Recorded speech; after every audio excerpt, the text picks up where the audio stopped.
अच्छा, अगर आप सी प्रोग्रामिंग लैंग्वेज सीखने के बारे में काफी टाइम से सोच रहे हैं, लेकिन इतनी सारी अवेलेबल लैंग्वेजेस आपको कंफ्यूज कर रही है और आप समझ ही नहीं पा रहे हैं कि आपको ये डिसीजन आपके करियर के लिए फ्रूटफुल रहेगा या नहीं, तो आपको इसकी फिक्र करने की जरूरत नहीं है, क्योंकि आज हम आपको बताने वाले हैं कि सी प्रोग्रामिंग लैंग्वेज सीखकर आप अपने करियर को किस डायरेक्शन में ले जा सकते हैं। ये लैंग्वेज आज के टाइम में यूजफुल है या नहीं, इसे सीखने से क्या बेनिफिट्स मिल सकते हैं, और सी प्रोग्रामिंग लैंग्वेज को जल्दी सीखने के लिए आपको कौन से स्टेप्स और स्ट्रेटेजी फॉलो करने की जरूरत है। इसलिए अपनी सारी फिक्र छोड़ दीजिए और थोड़ी फुर्सत निकालकर इस वीडियो को पूरा जरूर देखें। तो चलिए शुरू करते हैं और सबसे पहले ये जान लेते हैं कि अगर आप सॉफ्टवेयर डेवलपर बनना चाहते हैं या फिर कंप्यूटर प्रोग्रामर बनने के लिए एक्साइटेड हैं, तो ढेर सारी प्रोग्रामिंग लैंग्वेजेस में से जो लैंग्वेज मोस्ट यूनिवर्सल है और बेनिफिशियल भी, वो है सी प्रोग्रामिंग लैंग्वेज। ये लैंग्वेज भले ही लगभग 50 साल पुरानी है, लेकिन फिर भी मोस्ट पॉपुलर और हाईली रिकॉग्नाइज्ड प्रोग्रामिंग लैंग्वेजेस में शामिल बनी हुई है।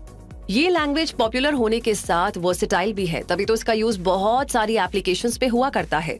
यानी इसका यूज ऑपरेटिंग सिस्टम्स के कोड लिखने के लिए भी किया जा सकता है और बहुत कॉम्प्लेक्स प्रोग्राम्स लिखने में भी ये यूज होती है। ये लैंग्वेज सीखने के बाद आप कंप्यूटर सिस्टम्स की इनर वर्किंग को समझ पाएंगे। यानी एक सक्सेसफुल प्रोग्रामिंग करियर बनाने के लिए सी लैंग्वेज बहुत सी अपॉर्चुनिटीज प्रोवाइड कराती है, क्योंकि इसके जरिए आप ओपन सोर्स प्रोजेक्ट्स पर काम कर सकते हैं और ज्यादातर हाई लेवल प्रोग्रामिंग लैंग्वेजेस सी के साथ इंटरफेस कर सकती हैं, जैसे जावास्क्रिप्ट, पाइथन और जावा। इसे फाउंडेशनल प्रोग्रामिंग लैंग्वेजेस में से एक कहा जा सकता है, क्योंकि इसके नॉलेज लेने के बाद आपके लिए ऐसी दूसरी प्रोग्रामिंग लैंग्वेजेस सीख पाना आसान हो जाएगा जो सी लैंग्वेज का यूज करती है, जैसे जावा और C++। ये एक प्रोसीजरल प्रोग्रामिंग लैंग्वेज है जिसे यूनिक्स ऑपरेटिंग सिस्टम्स के लिए डेवलप किया गया था, लेकिन अब इसके पास बहुत से कंपाइलर्स हैं, जिसकी बदौलत इसे लगभग सभी हार्डवेयर प्लेटफॉर्म्स और ऑपरेटिंग सिस्टम्स पर यूज किया जा सकता है। अगर आप इस लैंग्वेज के मेन फीचर्स जानना चाहते हैं तो आपको बता दें कि low level access to memory, simple set of keywords और क्लीन स्टाइल ऐसे की फीचर्स हैं जो इसे ऑपरेटिंग सिस्टम और कंपाइलर डेवलपमेंट के लिए सूटेबल बनाते हैं। ये एक मिडिल लेवल लैंग्वेज है, यानी इसमें लो लेवल और हाई लेवल लैंग्वेजेस के फंक्शंस कंबाइन हैं। एक सी प्रोग्राम किसी भी ऑपरेटिंग सिस्टम पर लिखा जा सकता है। ज्यादातर स्मार्टफोन्स और टैबलेट्स में भी सी बेस्ड ऑपरेटिंग सिस्टम मौजूद है। इसमें इनबिल्ट फंक्शंस और ऑपरेटर्स हैं जिनका यूज करके हर तरह की कॉम्प्लेक्स प्रॉब्लम्स को सॉल्व किया जा सकता है। ये एक्सटेंडेबल भी है और इसका एग्जीक्यूशन टाइम भी बहुत ही फास्ट है। इस लैंग्वेज का use embedded systems, system applications, desktop applications, Adobe applications, browsers और उनके डिफरेंट एक्सटेंशंस के डेवलपमेंट में, ऑपरेटिंग सिस्टम्स के डेवलपमेंट में, MySQL जैसे डेटाबेसेस के डेवलपमेंट में यूज होता है। इस प्रोग्रामिंग लैंग्वेज की एफिशिएंसी और अच्छी परफॉर्मेंस इसे कॉम्प्लेक्सिटी डेटा मैनिपुलेशन सॉफ्टवेयर जैसे डेटाबेसेस और 3D एनिमेशन के लिए एक्सीलेंट चॉइस बनाती है। और जब परफॉर्मेंस की प्रायोरिटी दी जाती है तो सी लैंग्वेज को बीट करना आज भी एक मुश्किल टास्क है। इसलिए सी प्रोग्रामिंग लैंग्वेज कल भी थी, आज भी है और सॉफ्टवेयर के बहुत से एरियाज के लिए ये फ्यूचर भी है। इसीलिए तो बहुत सी प्रोग्रामिंग लैंग्वेजेस के बीच भी ये लैंग्वेज एक्टिव बनी हुई है और आगे लॉन्ग टाइम तक ये इसी तरह एक्टिव रहने वाली है। इसलिए अब ये जान लेना बेहतर होगा कि एक बिगिनर के तौर पर सी प्रोग्रामिंग लैंग्वेज को सीखते समय कौन सी स्ट्रेटेजी फॉलो की जाए ताकि इसे समझना और यूज करना आसान हो सके और फास्ट भी। तो चलिए जान लेते हैं इस स्ट्रेटेजी के स्पेसिफिक स्टेप्स के बारे में। नंबर 1, सबसे पहले फंडामेंटल्स को समझिए। सी लैंग्वेज का नेचर समझने के लिए ये जरूरी है कि आप इसके फंडामेंटल्स को इग्नोर करने की बजाय सबसे पहले उनके बारे में ही जाने, जैसे इस लैंग्वेज का ओरिजिन, फीचर्स और एप्लीकेशंस, ताकि आप इस लैंग्वेज से फ्रेंडली हो पाए और इसमें आगे लर्निंग आसान हो सके। नंबर 2 पर है वेरिएबल्स, डेटा टाइप्स और ऑपरेटर्स के बारे में जानिए। प्रोग्रामिंग लैंग्वेज लर्निंग के दौरान आपको उसके वेरिएबल्स के बारे में जानना होगा। ये समझना होगा कि डेटा टाइप्स को कैसे डिफाइन और स्टोर किया जाए, लॉजिकल और मैथमेटिकल ऑपरेशंस यानी ऑपरेटर्स को कैसे परफॉर्म किया जाए, ऑपरेटर्स कितने टाइप्स के होते हैं, एटसेट्रा, क्योंकि ये प्रोग्रामिंग लैंग्वेज के बेसिक्स होते हैं। नंबर 3, कंट्रोल फ्लो स्टेटमेंट्स को समझिए। प्रोग्राम एग्जीक्यूशन के फ्लो को कंट्रोल करने वाला प्रोसेस कौन सा है, कंट्रोल स्टेटमेंट्स क्या है और उन्हें इम्प्लीमेंट कैसे किया जाए, इस स्टेप में आपको ये सब जान लेना है। और conditional statements, loops, jump statements, इस टाइप के सारे टॉपिक्स की थ्योरी समझने के बाद इन्हें इम्प्लीमेंट करना और प्रोग्रामिंग क्वेश्चन सॉल्व करना भी इसी स्टेप में आएगा।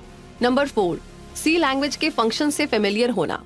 फंक्शन जो है वो कोड का एक ब्लॉक होता है जो स्पेसिफिक टास्क को परफॉर्म करता है और फंक्शंस को सी प्रोग्रामिंग लैंग्वेज का पिलर भी कहा जाता है। इसलिए आपको यूजर डिफाइंड और standard library functions, function prototypes, function calling etcetera को समझना होगा। इनके अलावा एरे एंड स्ट्रिंग हैंडलिंग की लर्निंग भी बहुत जरूरी है। इसके बाद आपको pointers, structures, unions, dynamic memory allocation, linked list, file management और प्रोसेसर्स की लर्निंग भी करनी होगी, जो कि आपको सी लैंग्वेज लर्निंग प्रोसेस में मिलते चले जाएंगे और इनकी क्लियर अंडरस्टैंडिंग ही आपको सी से फेमिलियर बनाएगी और आपके लिए सी लैंग्वेज को सीखना बहुत ही आसान हो जाएगा। ये सारे स्टेप्स आपको C programming language learning process में फॉलो करने होंगे, चाहे आप सेल्फ स्टडी ऑप्शन चूज करें या फॉर्मल डिग्री ले। ये बहुत जरूरी है। अब ऐसे में थोड़ा स्पेसिफिक होकर बात करें तो अगर आप सेल्फ स्टडी का ऑप्शन चूज करें तो आप सी प्रोग्रामिंग बुक्स की हेल्प ले सकते हैं, जैसे Greg Perry and Dean Miller की C programming absolute beginners guide, Brian W Kernighan की C programming language second edition और ग्रिफिथ्स डेविड की head first C brain friendly guide. तो इसके अलावा आप ऑनलाइन कोडिंग कम्युनिटीज से भी हेल्प ले सकते हैं। ऑनलाइन अवेलेबल कोडिंग चैलेंजेस में पार्टिसिपेट कर सकते हैं। ऑनलाइन कोर्सेज ज्वाइन कर सकते हैं, जैसे कि यूडेमी का C programming master the basics, Udemy का quick start guide for C programming और कोर्सेरा का introduction to programming in C.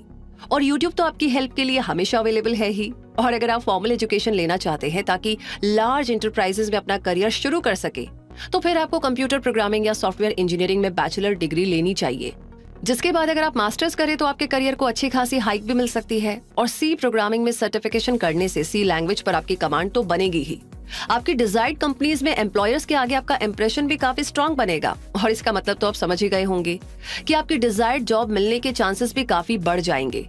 और अब इतना कुछ जान लेने के बाद कि सेल्फ स्टडी के दौरान आप कैसे अच्छी लर्निंग कर सकते हैं और कैसे आप फॉर्मल एजुकेशन ले सकते हैं, अब बारी सबसे इम्पोर्टेंट पॉइंट की है, जो कहता है कि आपको प्रैक्टिस करनी होगी, बहुत सारी प्रैक्टिस, रेगुलर प्रैक्टिस और हर बार बेहतर परफॉर्मेंस के इरादे से प्रैक्टिस।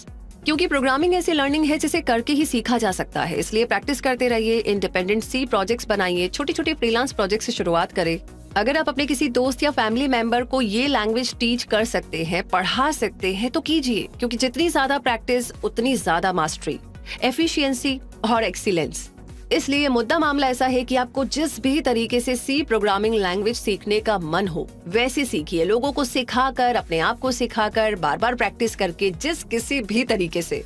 लेकिन तभी सीखिए जब आपका मन हो। बिना मन के यू कांट परफॉर्म और बिना परफॉर्मेंस के कुछ नहीं है दोस्तों। तो ये वीडियो अगर थोड़ा एनकरेज कर पाया हो प्रोग्रामिंग लैंग्वेज को सीरियसली लर्न करने के लिए, सी लैंग्वेज के बारे में बेसिक बट इंपॉर्टेंट इन्फो भी आपके साथ शेयर कर पाया हो और इसकी रेलेवेंसी से जुड़े डाउट को क्लियर कर पाया हो, तो please please please already like कर दिया है, थैंक यू। शेयर करना बिल्कुल ना भूले, लेकिन कमेंट बॉक्स में हमारी पूरी क्विक सपोर्ट टीम के लिए, जिन्होंने ये रिसर्च की, जिन्होंने वीडियो बनाया, ऑफ कोर्स मैंने वॉइस दी हम सब के लिए आप जो भी अपना प्यार है प्लीज जरूर शेयर करें, क्योंकि आपके प्यारे प्यारे कमेंट्स हमें हेल्प करते हैं आगे ऐसा कंटेंट लाने के लिए, उन पर रिसर्च करने के लिए, मेहनत करने के लिए।